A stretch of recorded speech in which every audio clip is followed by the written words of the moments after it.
one waitress, one arrogant CEO, and a grand piano. What started as a cruel attempt to humiliate her turned into a moment that silenced the room and shattered egos. You won't believe how she turned the tables with nothing but her talent. It was a warm Friday evening, and the hum of conversations filled the air at the Everly, an upscale restaurant in the heart of Chicago.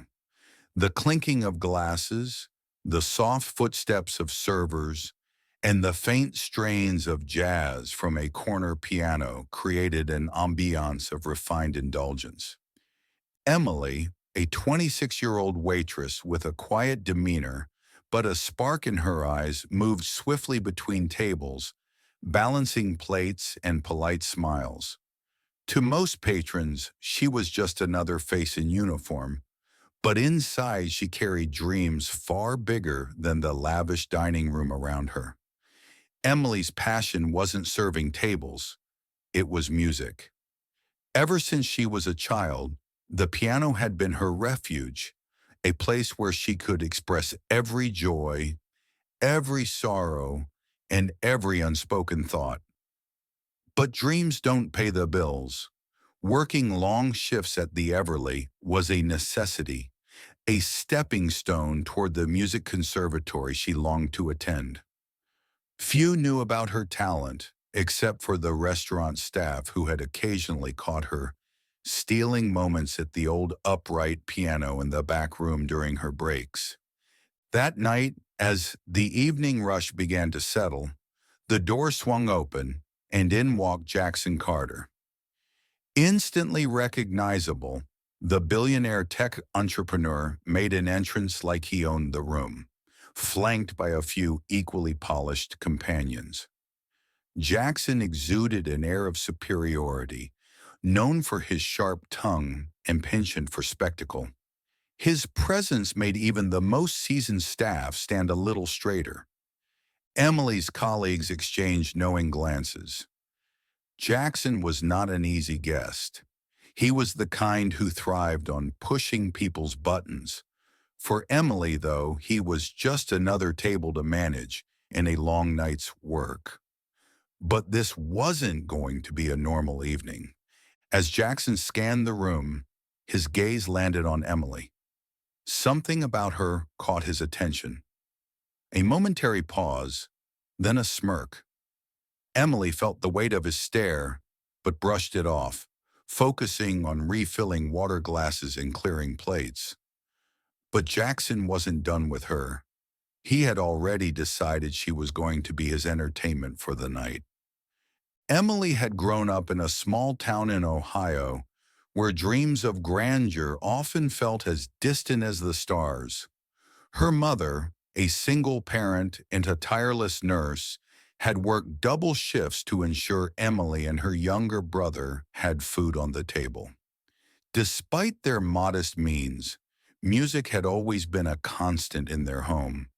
Her mother's old vinyl records and the out-of-tune piano gifted by a neighbor were the seeds of Emily's love for melody. That piano became her escape.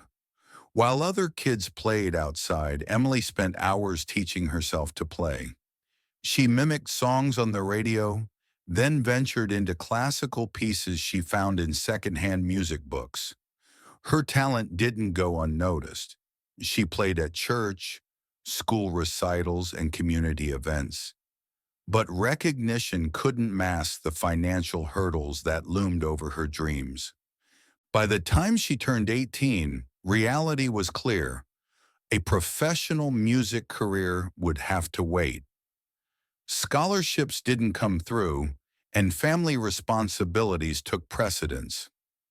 Emily packed away her concert ambitions, replacing them with the practicality of earning a living. Yet she couldn't entirely give up. The piano was more than a dream. It was her identity. When she moved to Chicago a few years ago, Emily sought out a job at the Everly, not just because of the pay, but because of the grand piano tucked into the corner of the restaurant. Even though she rarely had time to play, Just knowing it was there gave her a sense of comfort. Music hadn't left her. It was simply waiting. That night, as Jackson and his entourage took their seats, Emily approached their table, balancing a tray with practiced grace. Jackson ordered a top-shelf whiskey and cracked a joke loud enough for nearby tables to hear. Emily offered a polite smile as she took their orders, her voice steady despite the strange energy radiating from him. "Emily, huh?" Jackson said, glancing at her name tag. "Sounds like someone with a lot of hidden talents." The comment caught her off guard, but she nodded politely and stepped away to place their orders. She didn't notice the knowing grin he shared with his companions, nor the way his eyes followed her every move. But Jackson wasn't just observing, he was planning, and Emily would soon find herself at the center of a spectacle she never asked for. As the evening carried on, Jackson held court at his table, loudly recounting tales of his success and peppering in jabs about people who lacked ambition. His entourage laughed dutifully, while other diners shot annoyed glances in his direction. Emily tried to stay focused, avoiding Jackson's gaze as she moved between tables. She had dealt with difficult customers before, but something about him felt different. Not just rude, but calculated. His presence loomed like a shadow, making her uneasy in a way she couldn't quite shake. By the time appetizers were served, Jackson had already started his performance, though not the kind Emily expected. "Tell me, Emily," he said, his voice cutting through the noise. "What do you do when you're not carrying plates? Surely a young woman like you has dreams?" Emily hesitated, then gave a careful answer. "I play piano sometimes," she said softly, hoping to keep it brief. Jackson's eyes lit up, and a slow smile curled across his lips. "A pianist, huh? How fascinating. Why don't you give us a little performance?" Emily froze. The room seemed to quiet, the weight of his words hanging in the air. "Oh, I couldn't," she said quickly, forcing a nervous laugh. "I'm just here to work tonight." But Jackson wasn't about to let it go. "Nonsense," he declared. "There's a piano right there in the corner. Show us what you've got. Surely a future star like you isn't afraid of a little audience?" His companions chuckled, clearly enjoying the show. Other diners turned their heads, curious about the commotion. Emily's chest tightened. She wanted to say no, to walk away, but Jackson's challenge hung in the air, daring her to rise to it or crumble under its weight. She glanced at the piano, then back at Jackson.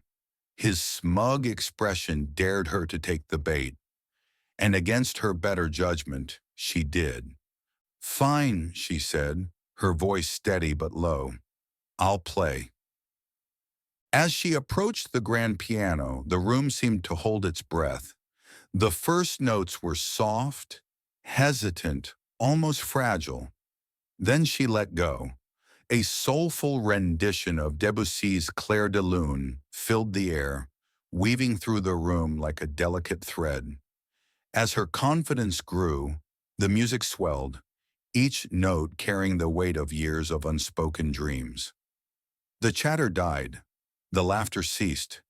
Even Jackson, who had been whispering to his companions, went silent. By the time she struck the final chord, the room was utterly still. Then applause erupted, thunderous and overwhelming. Some diners stood, clapping with a fervor that brought tears to her eyes. Jackson, however, remained seated, his smirk long gone, replaced by something resembling shock. Emily met his gaze. She didn't need to say a word. The music had spoken for her. As she walked back to her station, something inside her shifted. She wasn't just a waitress. She wasn't just a dreamer, she was an artist.